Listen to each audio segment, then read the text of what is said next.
This is the first story that I wrote for my website. It's part 1 of 5 called Anomia. So enjoy. Randy waited patiently for his turn, as he always had. There was no point trying to speak up before then. Every time he'd tried that before, he'd been met with frustration from the other patients and disapproval from the staff. He disliked both. Instead, he sat and listened for the woman whose turn it was, wanting her to talk faster so she could get to the point and the next person could talk, and so on until it finally got to him. He watched her lips move up and down, her tongue forming different shapes, barely able to concentrate on the words she was producing. All he could think about was his turn, what he was going to say.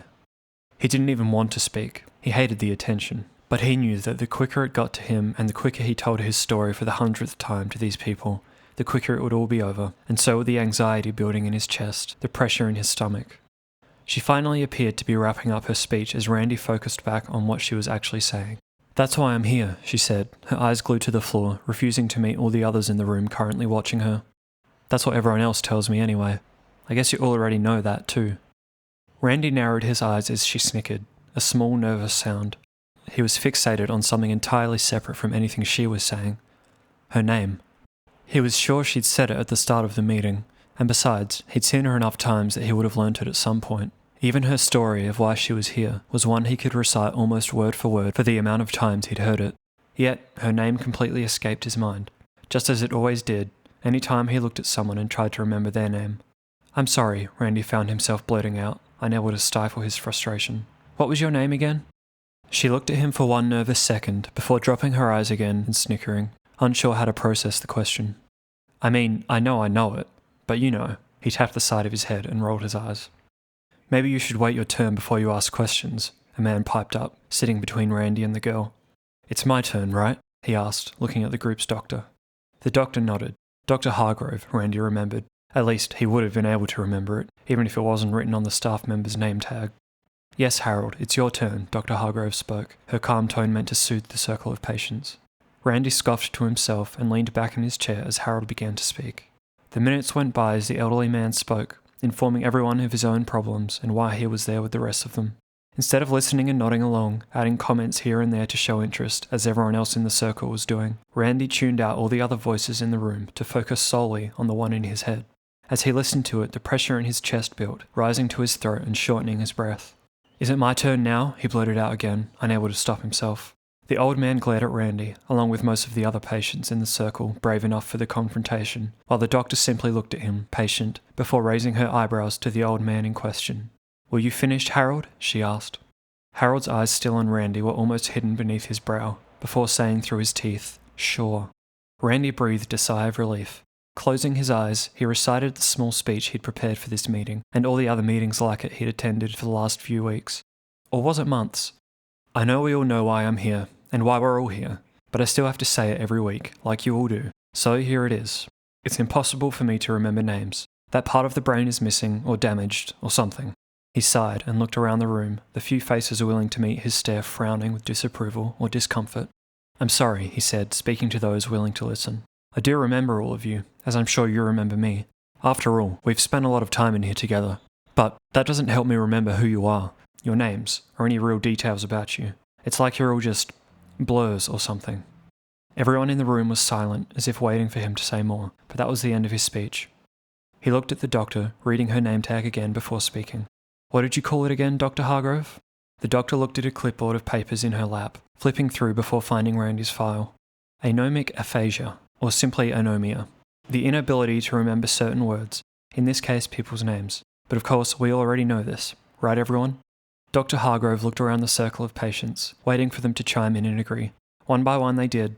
The woman who'd spoken before the old man, an overweight man, an orange-haired girl, a tall, thin boy, a few others, and finally even the old man too. "Right, who's next?" Dr. Hargrove asked the group, looking around for another volunteer. "Jamie? You haven't spoken in a while."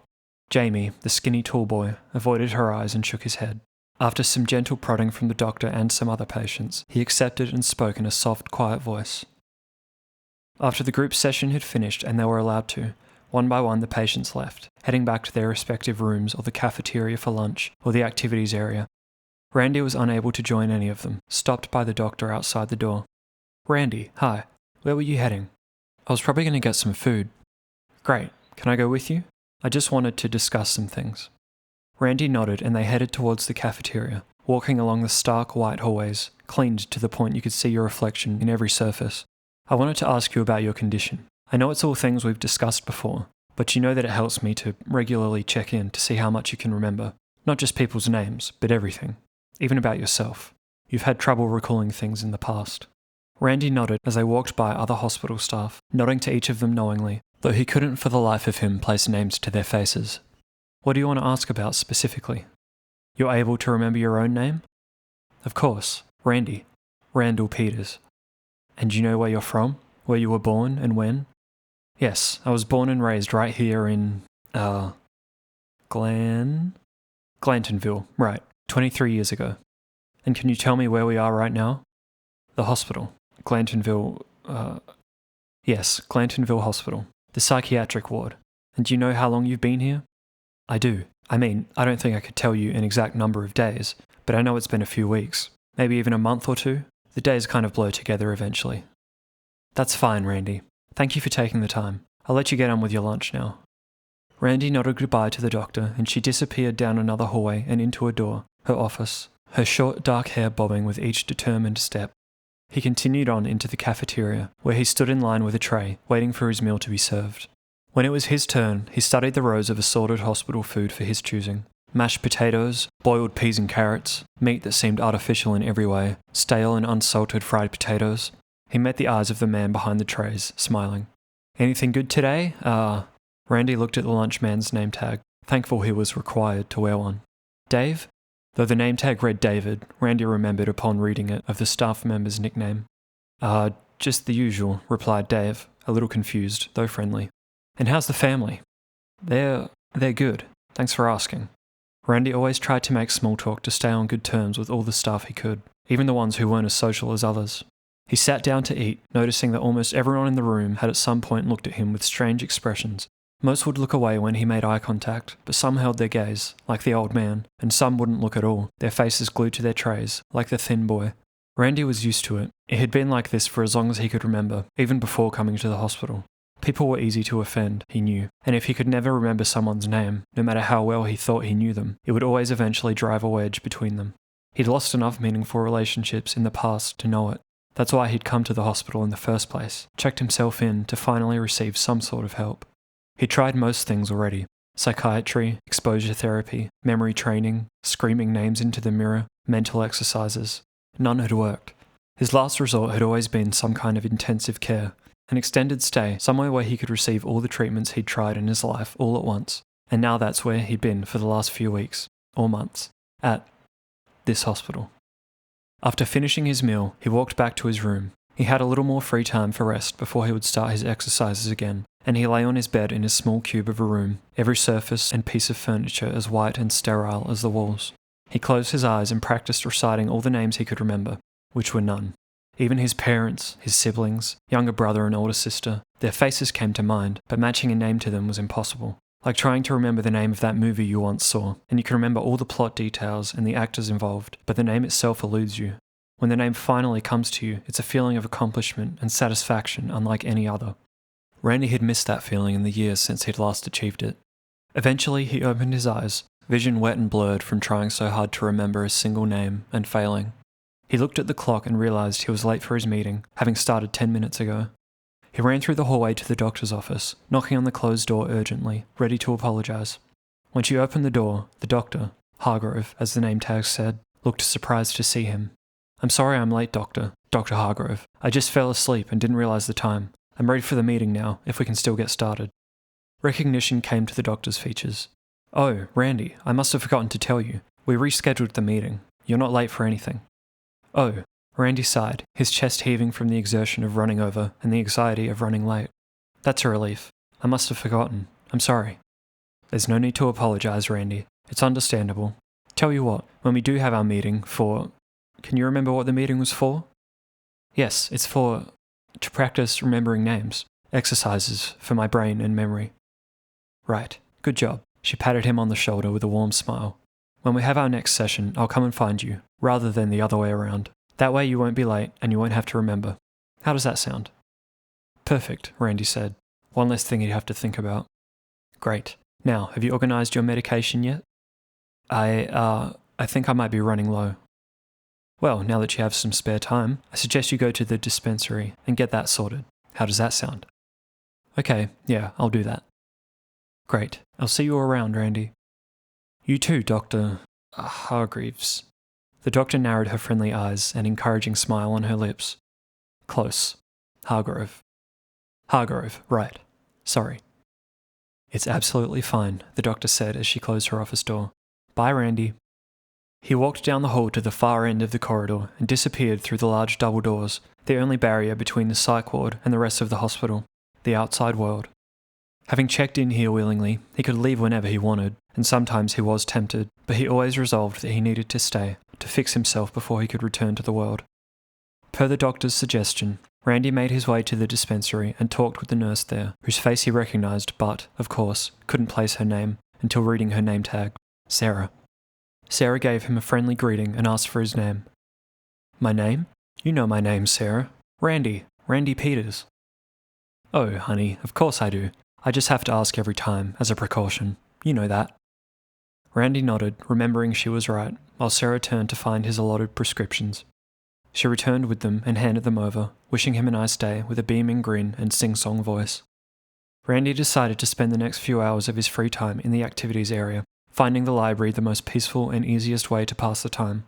He sat with a favourite book of his, one with very few named characters that were important to remember. The stories that had a large number of characters with full names were a little overwhelming. In a beanbag chair and read, flipping through the pages. Even in the hospital, the small space sectioned off by a few bookshelves was relatively quiet, but after an indeterminable amount of reading time had passed, Randy's attention was taken by a sudden voice.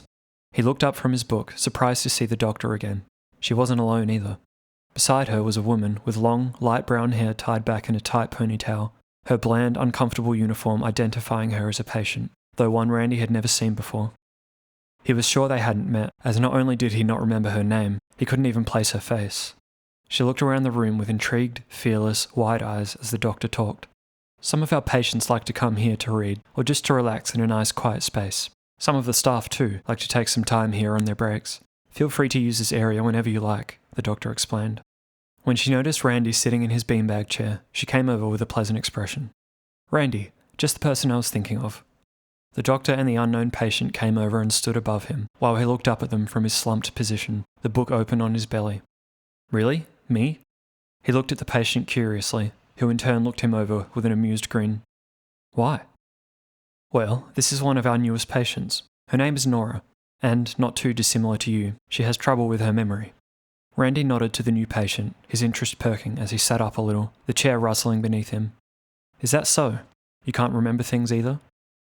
Well, she's a little different from you. The doctor bowed her head. She can explain if she'd like. Yeah, the patient said. I have amnesia, I think. Well, they think, she said, gesturing at the doctor. I can't remember anything about myself, who I am, how old I am, anything at all, up until a couple days ago. I woke up in a house I didn't recognise, alone, in clothes that weren't mine, and so I came here, and now everyone just keeps telling me I'm crazy.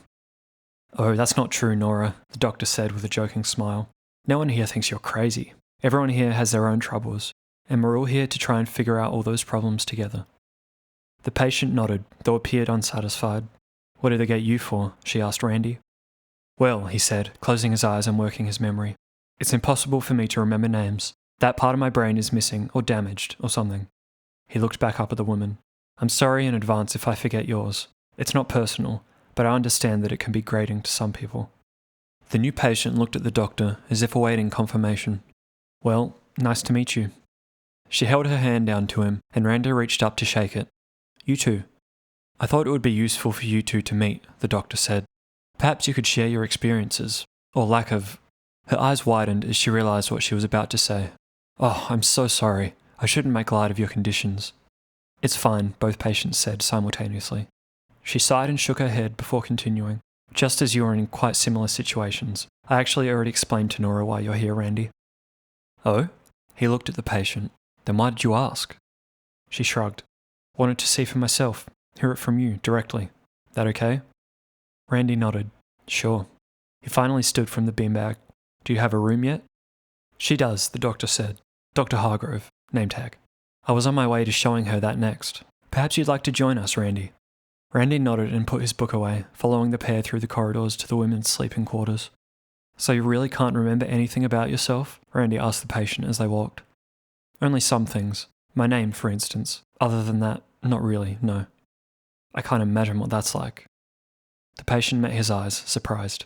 Can't you? Well, the doctor interrupted when Randy didn't answer. While both your conditions affect the memory, they are still different in some ways. You can't remember anything about your past, but Randy here only has trouble remembering names. Oh no, I get it, Doc, the patient said before scoffing. We're in completely different boats. I'm sorry if I've offended you somehow, Randy said, sensing her sarcasm. He walked past the next corner, only realizing the doctor and patient had turned a few seconds later. He always forgot where the women's quarters were. If it makes you feel any better, I've been here for, at least a couple of months now, and people still sometimes act like they don't even know me. I think it's just their way of dealing with me never being able to remember their names. It's a little harsh in my opinion, but you get used to it. The patient looked at him again, her eyes narrowed, as if questioning everything that came out of his mouth. Wow, okay, I'm sure that's what it is. Here's your room, the doctor said, stopping outside one of many identical doors lining the corridor walls. You have another hour or so of free time if you'd like to get settled. After that, we have some things booked for you. I can come and find you when it's time. Thanks, Doc, the patient said. She stepped into the room, her entire body seeming to deflate when she stepped into the space, and realized it would be her home for the foreseeable future. It was nice meeting you, Nora, Randy said from the doorway. The patient sighed. You too, Randy. She closed her door, and only when the latch clicked shut did Randy notice the doctor staring at him wide-eyed, a small smirk on her face. What is it? He asked. Randy. You said her name. You remembered. He scratched his head, looking between the doctor and the patient's door. You're right. I did. It's Nora. The doctor let out a small, excited yelp before bringing a hand up to cover her name tag. Do you remember my name? Of course. It's Oh, Randy, that's okay, she said, squeezing his arm. Remembering just one name is a huge accomplishment. You should feel very proud. I do. He smiled, looking at the patient, Nora's room, wondering what was strange or different enough about the woman to be so memorable. Dr. Hargrove, he said, looking at her name tag again, once her hand had dropped. What do you think this means? I guess it means the exercises may finally be working. You may be in the beginning stages of recovery, Randy. Her beaming grin was infectious. After all this time. Randy nodded, unable to get the woman out of his head. Her face, her hair, her body as she'd walked in front of him, her mouth as it had spoken to him, her brow as it had creased in annoyance directed at him for some unknown reason, and, most surprisingly, even her name. Nora.